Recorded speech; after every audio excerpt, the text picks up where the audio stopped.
This is an entry in my diary on the 12th of December, 2017. Music made me feel nothing.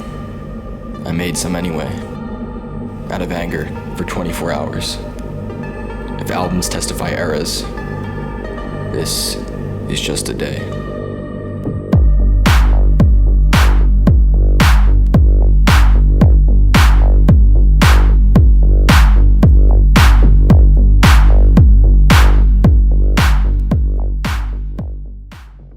Hugo Leclerc, born in 1994 in Nantes, France, has become better known to the world as Madeon, a now iconic electronic music producer and DJ.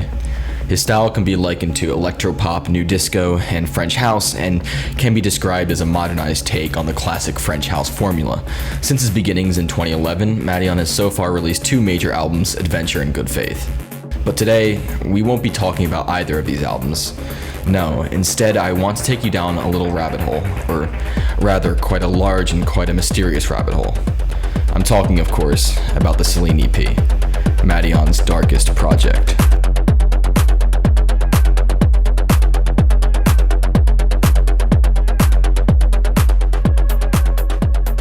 I do want to preface this by saying that I won't be going into every detail in this ARG or alternate reality game because, well, there are a lot. It's very well crafted and intricate, and if you want all the details, I've left a link in the description to the full explanation.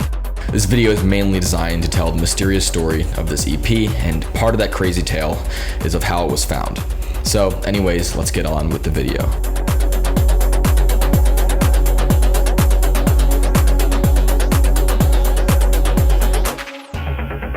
The story for us begins just this year, 2020, but the story for the project as a whole goes all the way back to 2017, and we'll get to that though. On July 25th, 2020, Hugo released Good Faith Radio Episode 5, and within the audio was Morse code spelling out December 12th, 2017, alongside the phrase, "The Prince will lead to Celine." This is interesting because one of the unreleased tracks from Good Faith was titled The Prince. And sure enough, The Prince was released to the public on August 14th, 2020, alongside a bit of a music video. And well, you guessed it, the music video contains some clues. There were actually quite a few major clues hidden within this video through a series of letters and numbers, one of these clues being an Instagram account. The account contained text in Madeon's own fictional language, called Imperial. Side note, Adventure established a bit of world building in the Madeon verse, including this language called Imperial. Remember this because the ARG uses this language code a few times. It should also be noted that Madeon released The Prince via download on his website, and this download pack included text hidden in the spectrogram of the acapella file. Solving the code for this led to the text, "pulled out of thin air." Furthermore, a Twitter account was discovered to be a part of the ARG that eventually led to a website containing alternating sets of numbers. Solving the number code using an A1Z26 cipher spelled out, "I had to bleed out the red for one day." This is starting to get a little dark. After this, the ARG becomes a little hard to follow due to the sheer amount of codes and puzzles that needed to be solved. I'm going to try and highlight the most interesting parts of this, but again, if you want the full story, I recommend checking the link to the full explanation down below. That being said, let's continue forward. Using the clues provided, players discovered another website with a series of codes that needed to be derived from the previous segments of the game. Once this task was completed, a countdown appeared for Friday, August 21st, 2020 at 1 a.m. Central Standard Time. When the time finally came, a new website appeared, showcasing a series of 85 images that rotated every 12 minutes. These images depicted locations in Los Angeles, New York, Ulsan, and Nantes. In total, it took 17 hours for every one of these images to be displayed. As a side note, one of the images was inside a fabric store in LA, which took by far the longest to pin down. At any rate, once the locations were found, the coordinates were mapped and each city's location essentially created letters in Imperial, which, when taken all together, spelled out Homicide. From the website mentioned earlier, a new link appeared, this time containing inputs for 6 sets of passwords. 4 of these were already found and were hypothesized to be Heir, Homicide, Turbomegafast, and Celine. Most of these names I have discussed, save for Turbomegafast, which is actually found through Morse code. Essentially, a virtual vinyl mock-up had to be created to find a clue in the rotating image. This clue led to the program with the Morse code, thus leading to the password. And after this, another website was discovered, this time with a countdown to August 28th at midnight Pacific time.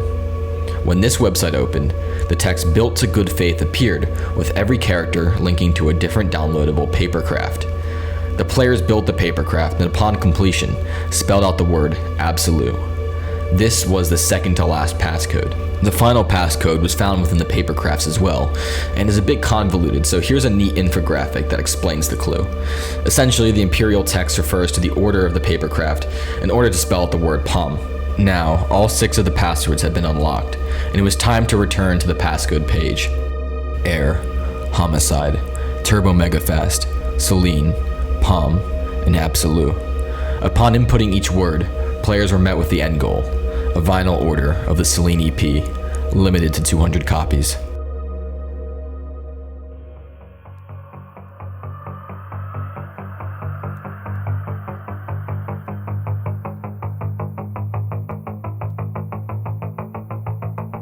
Each track on the EP is named after the passwords. There is no B-side. The cover art is a horrifying and distorted image of a face in monotone red. There seems to be something very wrong with this vinyl. Let's go back to the description of the EP, which can also be found in the physical packaging. This is an entry in my diary, on the 12th of December, 2017. Music made me feel nothing. I made some anyway, out of anger, for 24 hours. If albums testify eras, this is just a day.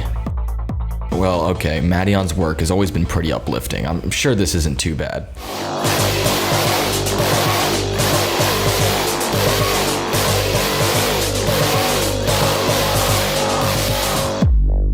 Okay, maybe this might be a little interesting.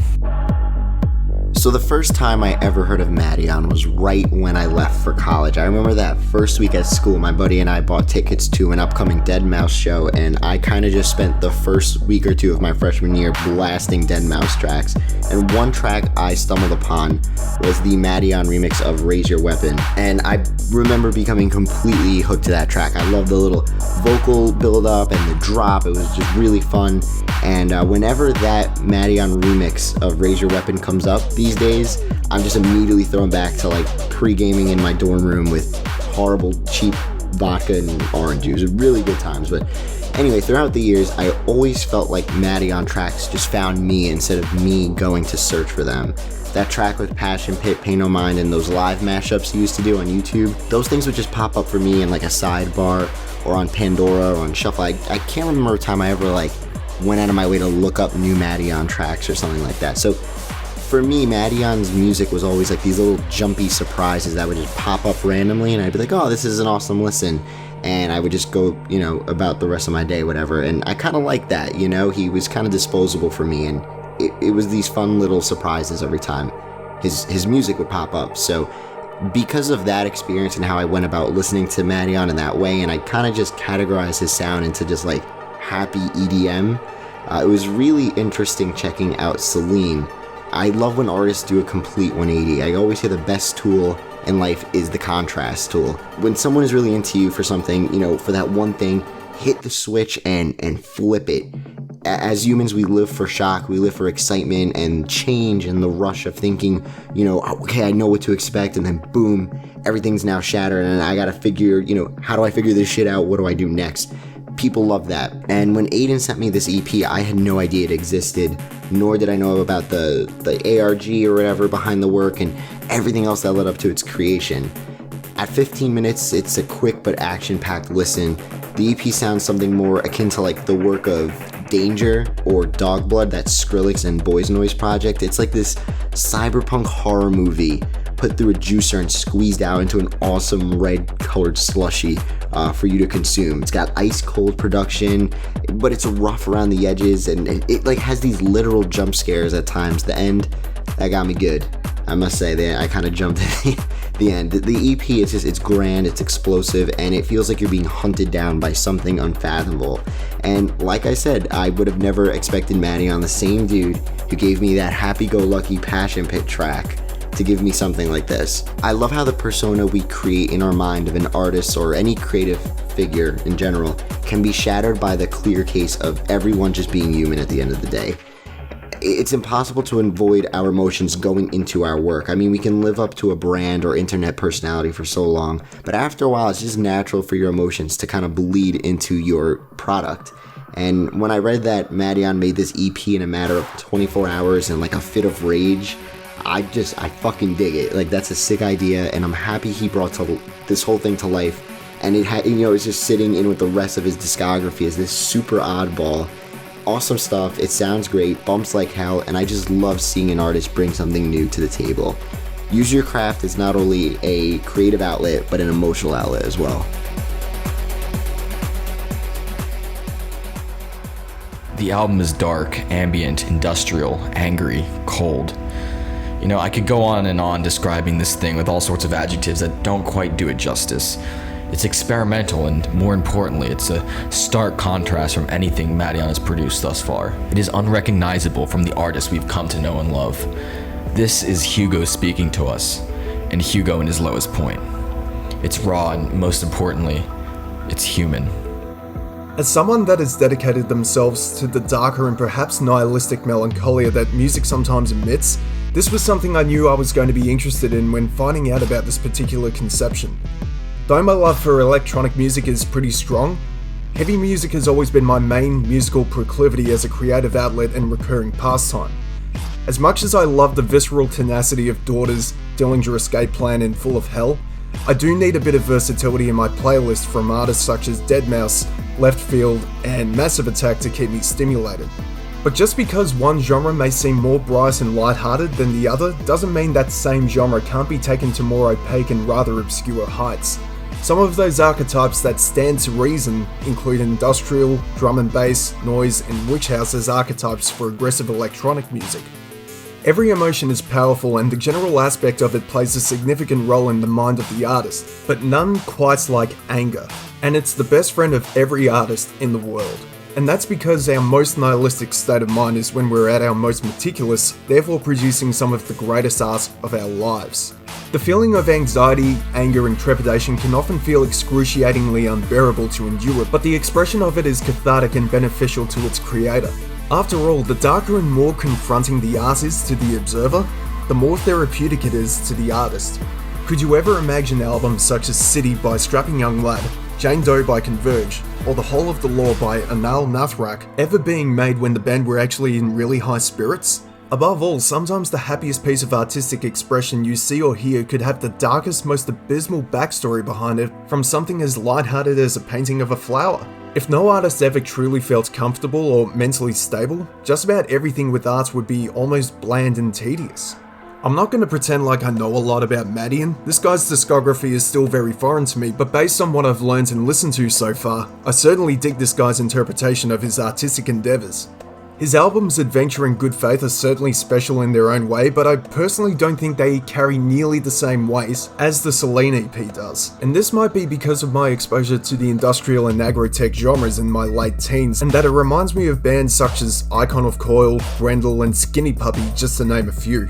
That raw, cynical cyberpunk influence and Neo-Tokyo-like atmosphere is so goddamn potent, and it really makes you feel as though you're living in the neon gradient colours of a dystopian city set in the following century. I can't help but think it's a chimera of what sounds like Trent Reznor from Nine Inch Nails and Carpenter Bruce if they collaborated to compose the score for the Blade Runner soundtrack, or at least the score for the movie Mandy. With what little knowledge I have of Madeon, I can't help but commend him for his efforts in taking a much more diverse approach, and it really goes to show that there are no limits in artistry. Being able to allow yourself to adapt to a different side of your craftsmanship can really pave the way for new ideas to spawn and future endeavours that could someday lead to something much more extraordinary in your career. I really hope Madeon tampers with this more somber and ireful expression of his again, because this was one hell of an experience and a half. Plus, the idea of giving people access to the music by getting them to solve riddles and cryptic puzzles is also a very unique and uncommon trait that I'd like to see reappear, because it makes the story behind the art all the more enticing to understand.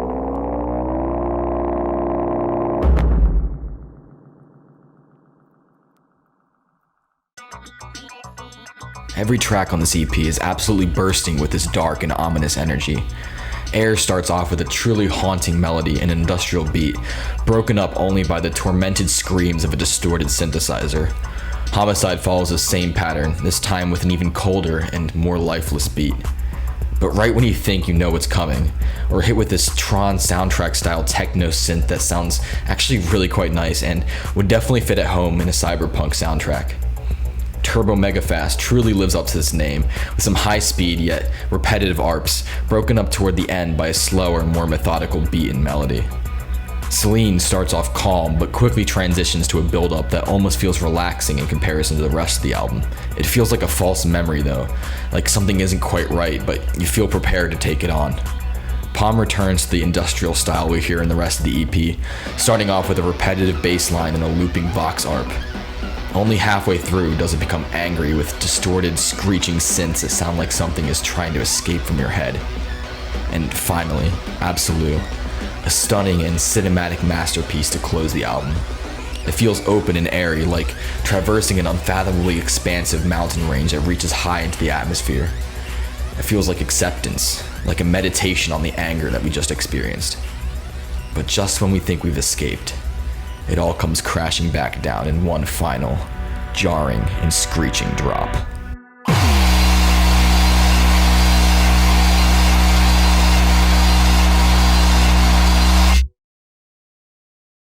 Celine is more than just an EP. It's a discovery, a puzzle, a hidden facet of Madeon's personal struggles. It's a dark and industrial trip through the mental state of Hugo, just one day in the story of his career. To me, it speaks just as loud as Good Faith, despite being buried under a string of puzzles and hidden in the depths of the internet. It represents the anger and the humanity that Hugo hides beneath his public identity. And that to me is quintessential and personally identifying with an artist. I would be lying if I said Madeon wasn't one of my favorite artists ever. His work has been an inspiration for my projects, and his laid-back personality is something I strive for in day-to-day life. But this EP added an element of humanity that not many other artists have ever achieved. And that's something very special to me. Good Faith felt like a journey of personal growth, but Celine felt like a cathartic drainage of all of the negative emotions built up inside. And both, to me, are equally as important. This has been Madeon's darkest project.